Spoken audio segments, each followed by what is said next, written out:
எனது பெயர் சிவகுமார். நான் புதுச்சேரியை சார்ந்தவன். கடந்த 2 வருடங்களாக தங்கள் நடக்கும் இந்த ஒரு கூட்டத்திற்கு வந்து நிறைய விளக்கங்களுக்கு தகுந்த ஆதாரங்களை கேட்டு மிகவும் இன்புற்று இருக்கிறேன். இதன்படி நடக்கிறதற்கு ஒரு இந்துவாக இருந்தாலும் சரி, ஒரு முஸ்லீமாக இருந்தாலும் சரி, ஒரு மனிதத்தன்மையாக நடப்பதற்கு தங்களுடைய வழிகளில் நல்லது இருக்கக்கூடியவற்றை பின்பற்றிக் கொண்டிருக்கிறேன். இந்த மாதிரி நிகழ்ச்சிகள் நடத்துவது வருடத்துக்கு ஒருவரை நடத்துவதற்கு பதிலாக 2 முறையும் நடத்தினால் இன்னும் நல்ல ஒரு நிகழ்ச்சிகள் கிடைக்கும். நான் தங்களிடம் கேட்டு விளக்கம் பெற வேண்டியது என்னவென்றால், அறிவியல் பூர்வமாக நமது குர்ஆனில் எல்லா விதமான விளக்கங்களும் இருக்கிறது. அதை அறிவியல் பூர்வமாக நிரூபிக்க முடியும் என்று தாங்கள் சொல்வதை அடிப்படையாக வைத்து கேட்கக்கூடிய கேள்விதான். ஒரு தனி மனிதன் வந்து ஒழுக்கமாக வாழ வேண்டும், அவன் வாழ்கின்ற வாழ்க்கை பீரியட்ல வந்து நேர்மையா இருக்கணும் அப்படிங்கிறதுக்காக எல்லாரும் வந்து எல்லா மதங்களும் வந்து ஒரு சில கட்டுப்பாடு சட்டத்திட்டங்கள் எல்லாம் வைத்திருக்கிறது. ஒரு குழந்தையா இருக்கும்போது வந்து ஏதாவது ஒரு தப்பு பண்ணா சாமி கண்ணை குத்திடும், அது பண்ணிடும், இது பண்ணிடும் சொல்லி குழந்தையை வளர்த்துறோம். அந்த குழந்தை ஒரு வாலிபன் ஆகும்போது இந்த ஒரு தவறு செய்யக்கூடாது அப்படிங்கிறதுக்கு ஒரு கட்டுப்பாடு இருக்கிறது. ஒரு இந்து மதத்துல வந்து இந்த மாதிரியான ஒரு தப்பு நீ பண்ணினா உனக்கு நாளைக்கு அடுத்த பிறவியில இல்ல அதுக்கு அடுத்த பிறவியில ஒரு 7 பிறவி இருக்கு, 8 பிறவி இருக்கு, அந்த பிறவியில வந்து உனக்கு இந்த தண்டனைகள் கிடைக்கும். இந்த ஒரு நல்லபடியான வாழ்க்கை நடத்தினா உனக்கு வந்து சொர்க்கம் கிடைக்கும். சொர்க்கம் கிடைக்கிறதுக்கு என்னென்ன பண்ணணும்னு இருக்கு. இஸ்லாம் மதத்திலையும் அந்த மாதிரியான ஒரு விஷயங்கள் இருக்கு. இந்த மறுமையில வந்து இந்த தவறுக்கு வந்து இப்படி ஒரு தண்டனை கிடைக்கும் அப்படிங்கறத நம்பி நாம வந்து ஒழுக்கமான வாழ்க்கை நடத்துறோம். இதுக்கு வந்து அறிவியல் பூர்வமான ஒரு விளக்கம் கொடுத்தீங்கன்னா ரொம்ப நல்லா இருக்கும். சரி, அவங்க கேள்வி என்னன்னு கேட்டா, இஸ்லாமிய நம்பிக்கை பிரகாரம் இந்த உலகத்துல வாழக்கூடிய மனிதர்கள் அனைவரும் ஒரு நாள் அழிக்கப்படுவார்கள். ஒரு நாள் உலகமே முற்றாக சூரிய சந்திர பிரபஞ்சம் இல்லாம அழிக்கப்பட்டு விடும்.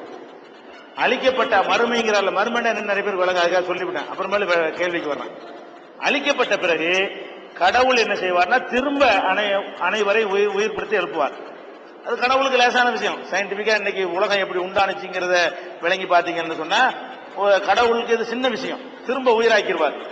திரும்ப நம்ம அனைவரையும் உயிர்ப்பித்த பிறகு இந்த உலகத்தில் நீங்கள் எப்படி வாழ்ந்தீர்களோ அதுக்கு தக்கவாறு பரிசுகளோ தண்டனைகளோ தருவார்.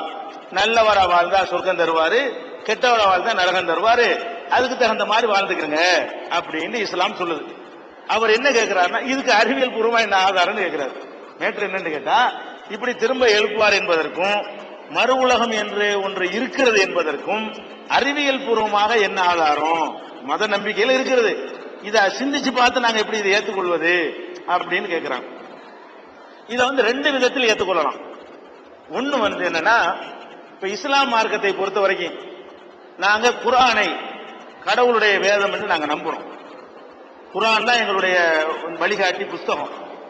இந்த குர்ஆனை முகமது நபி கடவுள் வார்த்தை என்று சொல்லி எங்களுக்கு தந்தாலும் அதுக்கு முகமது நபிக்கு எந்த சம்பந்தமும் கிடையாது.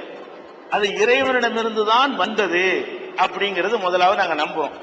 அப்ப அந்த புஸ்தகம் இறைவனிடமிருந்து வந்தது என்று நாங்கள் நம்பிவிட்டால், ஆதாரத்தோடு நம்பிவிட்டால், அதுல இறைவன் சொல்ற எல்லாத்தையும் நாங்க நம்பித்தான் ஆகணும். அந்த இறைவன் தானே மறுமை இருக்குன்னு சொல்றாரு. அப்ப குர்ஆனை இறைவேதம் என்று நம்புவதற்கு அறிவியல் இருக்கிறது. அதாவது மறுமையை நம்புவது 2வது வருவோம். குர்ஆன் முகமது நபி அவரா எழுதினாரா அல்லது இறைவனே கடவுளே அவருக்கு கொடுத்து தந்தாரா? குர்ஆனை நீங்க புரட்டி பாத்தீங்கன்னு சொன்னா கண்டிப்பாக இது முகமது நபி எழுதி இருக்க முடியவே முடியாது. அதுக்கு நிறைய ஆதாரங்களும் நிறைய சான்றுகளையும் நீங்க சொல்ல முடியும். உதாரணமா சொல்வதாக இருந்தா 1-2 உதாரணத்துக்கு நான் சொல்றேன். இப்ப நம்ம சுனாமி, நேற்று சுனாமியுடைய நாள் கொண்டாடினாங்க.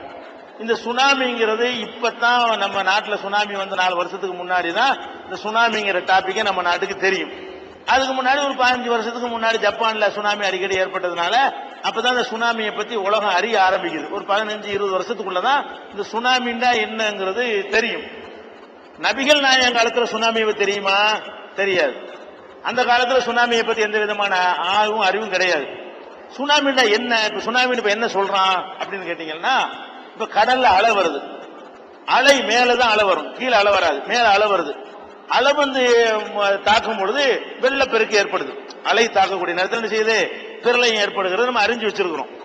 இதன் மூலமாகத்தான் அந்த தனுஷ்கோடி எல்லாம் அழிஞ்சதெல்லாம் நம்ம கேள்விப்பட்டிருக்கிறோம். பெரிய அளவுல கடல் கொந்தளிச்சு வரும் பொழுது அந்த கடல் நீர் வந்து திருப்பி போகல நினைக்கிறேன் ஊர்களே உள்வாங்கி சென்றுரும்.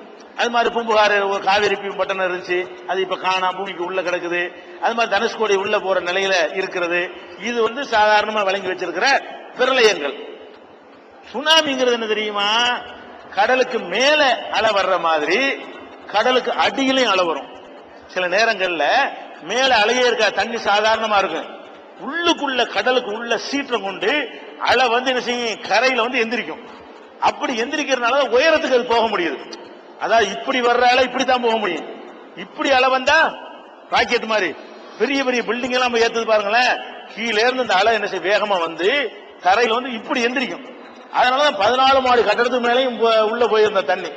அப்ப இந்த சுனாமி என்பதை என்ன கண்டுபிடிக்கிறான்னு கேட்டா, பூமிக்கு அடியில உள்ள கடலுக்கு அடியில உள்ள பூமியில அதிர்வுகள் ஏற்படும் பொழுது அதனால் கடலுக்கு அடியில ஒரு பெரிய அலை ஏற்படும்.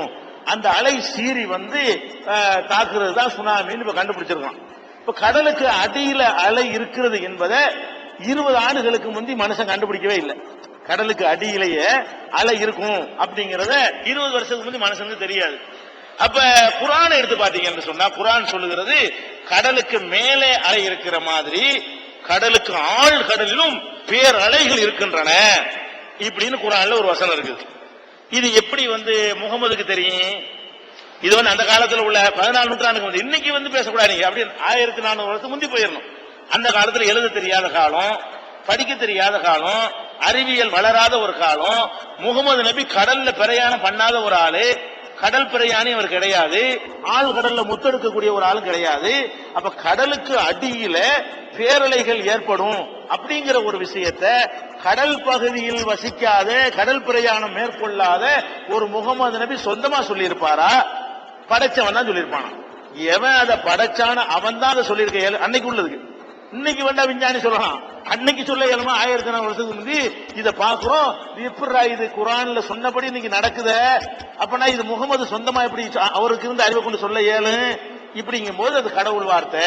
ஒரு உதாரணத்துக்கு அதே மாதிரி அந்த கடல் சம்பந்தமாவே 2-3 விஷயத்தை சொல்றேன். ஒன்னுலயும் நிறைய இருக்கிறது. இந்த கடல்களை எடுத்துக்கிட்டீங்கன்னா பலவிதமான கடல்கள் இருக்குது. செங்கடல், கருங்கடல், இந்த மாதிரியான பேர்கள்ல பல பசிபிக் கடல், அட்லாண்டிக் கடல், இது மாதிரியான பல கடல்கள் இருக்கின்றன.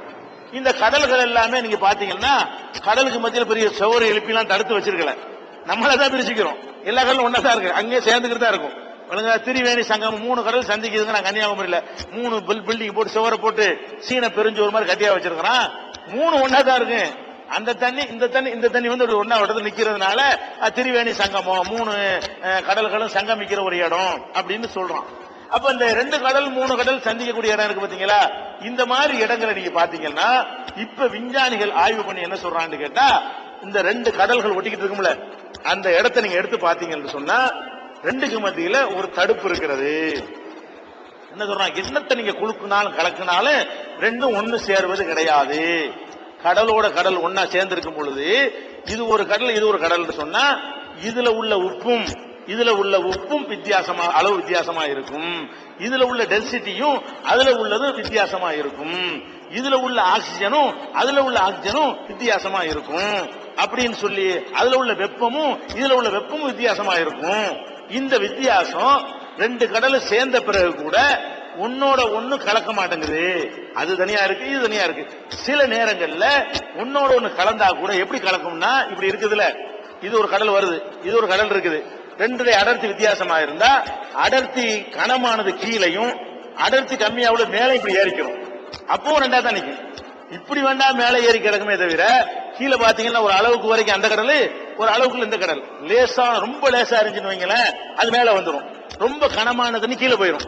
அப்படி இருக்கும். இப்படி 2 கடல் சந்திச்சுன்னா இப்படி இருக்கும். இது தனியா தான் இருக்கு, அது தனியா தான் இருக்கும்.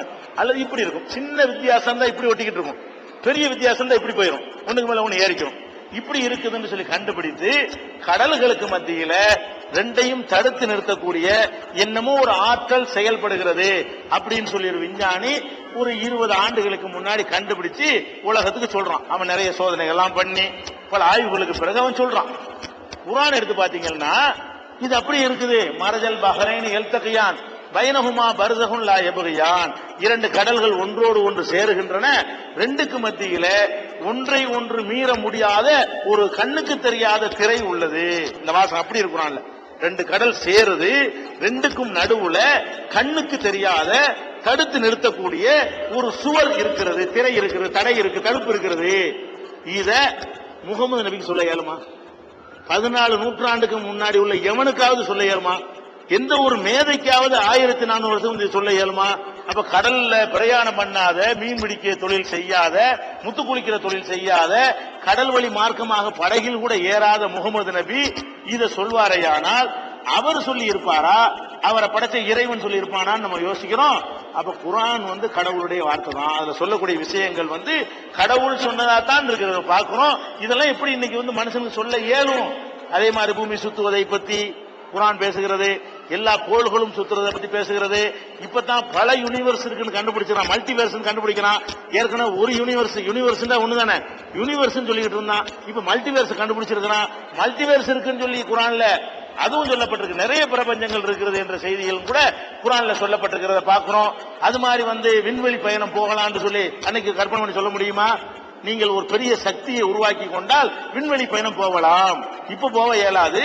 ஒரு பவரை உண்டாக்கி சுல்தான் இல்லாபி சுல்தான் ஒரு பவரை ஏற்படுத்தி கொண்டு போகலாம்னு குர்ஆன் சொல்லுகிறது. அந்த பவர் தான் மின் பவர், மின் சக்தியினால் கிடைக்கக்கூடிய பவர்.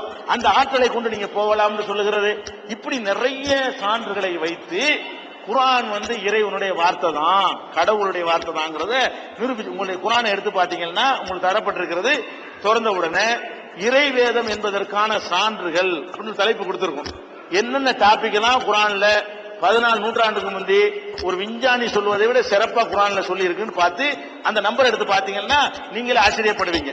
அப்ப குர்ஆன் இன்னும் சொல்ல போனால் இந்த குர்ஆன் இறை வேதமா இல்லையா அப்படிங்கிற ஒரு தலைப்புல நாத்திகர்களோடு நாங்க விவாதம் பண்ணோம். அந்த விவாதம் சொன்னோம்ல, அதுல கடவுள் இருக்கிறானாங்கிற தலைப்பும் இருந்தது. குர்ஆன் முகமது தான் எழுதினாரு, கடவுள் வார்த்தை இல்லைன்னு நாத்திகர்கள் வாதம் பண்ணாங்க. நாங்க கடவுள் வார்த்தை தான் வாதம் பண்ணோம். அதுல நிறைய எவிடன்ஸ்களை கம்ப்யூட்டர் ஆதாரங்களோட எடுத்து ப்ரொஜெக்ட்ல போட்டு நாங்க இது கடவுள் வார்த்தை நிரூபிச்சோம். அவங்க கடைசி வரைக்கும் அதுக்கு பதில் நாத்திகர்களே பதில் சொல்ல முடியல. அந்த சிடி ஐயா அவர்களுக்கு அவங்களுக்கு ஒரு செட்டு கொடுத்துருங்க, அது கொடுத்துருங்க, அந்த செய்தியும் கொடுத்துருங்க. இந்த குர்ஆனின் அறிவியல் சான்றுகள் அதையும் பாத்துக்கிறேங்க. அப்ப இது எதுக்கு சொல்ல வர்றேன்னு கேட்டா, மறுமை வாழ்க்கையை பற்றி நாங்கள் எப்படி நம்புறோம்னா குர்ஆனை எடுக்கிறோம்.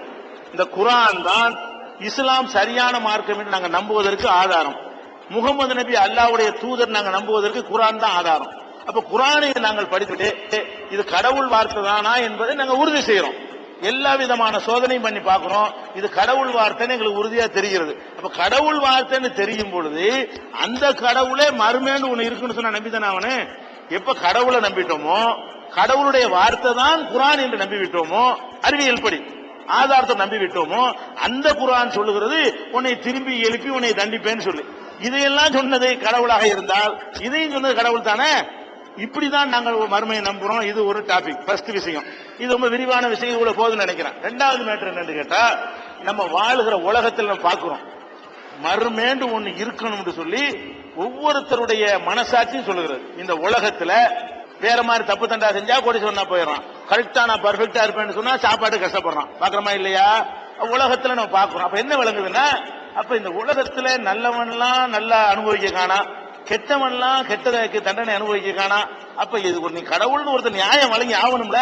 அப்படின்னா வேற ஒரு வகையில நியாயம் வழங்கி ஆகணும், வேற ஒரு தீர்ப்பு வேணும்னு நம்ம மனசாட்சி சொல்ல. அப்படின்னா இதுக்கு ஏதாவது ஒரு ஜட்ஜ்மெண்ட் வேணும். அதே மாதிரி ஒருத்தன் கொலை பண்றான், 100 கொலை பண்ணி தப்பிச்சு போயிடறான், தண்டிக்கப்பட மாட்டேங்கிறான்.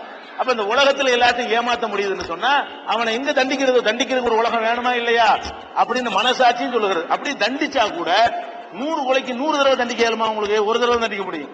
100 கொலை செஞ்சவனை தூக்குல போட்டா கூட ஒரு தடவை தூக்குல போட்டீங்க, அது ஒரு கொலைக்கு ஒரு கொலை சரியா போச்சு. மீது 99 எப்படி நீங்க தண்டிப்பீங்க? அப்ப நம்ம தண்டிச்சா கூட போதுமான அளவு தண்டிக்க முடியல, ஒரு தடவை 100 உயிர் நம்ம கொடுக்க முடியாது. அப்ப நம்ம மனசாட்சி சொல்லுகிறது கெட்டவர்கள் எல்லாம் தண்டிக்கப்படுவதில்லை, போதுமான அளவுக்கு தண்டிக்கப்படுவதில்லை, நல்லவர்களுக்கெல்லாம் பரிசு கிடைப்பதில்லை, நல்லவனுக்கு சிறைச்சாலையாகவும் கெட்டவனுக்கு சொர்க்க சோலையாகவும் இந்த உலகம் அமைந்திருக்கிறது. அப்படியானால் இது கடவுள்னு ஒருத்தர் இருந்தால் அதை நம்பினார்களே, ஆனால் இதுக்கு பரிகாரம் பண்ண கடவுள் அநியாயம் செய்ய மாட்டாரு, இவரு கெட்டவனையெல்லாம் நல்லா ஆக்கி நல்லவனையெல்லாம் கெட்டவனாக்க மாட்டாரு, கஷ்டப்பட வைக்க மாட்டாரு. அப்ப இதுக்கெல்லாம் மிஞ்சின வகையில் ஒரு பரிசு தரக்கூடிய ஒரு உலகம் இருந்து ஆகணும் அப்படிங்கிறது மனசாட்சி நமக்கு சொல்லுகிறது. குர்ஆன்ல லாஜிக்காவும் எடுத்து பார்த்தாலும் அதுல நிறுவனமாகிறது. இதன் அடிப்படையில் நம்ம என்ன செய்யறோம்? மறுமை வாழ்க்கையை நாங்க நம்புறோம்.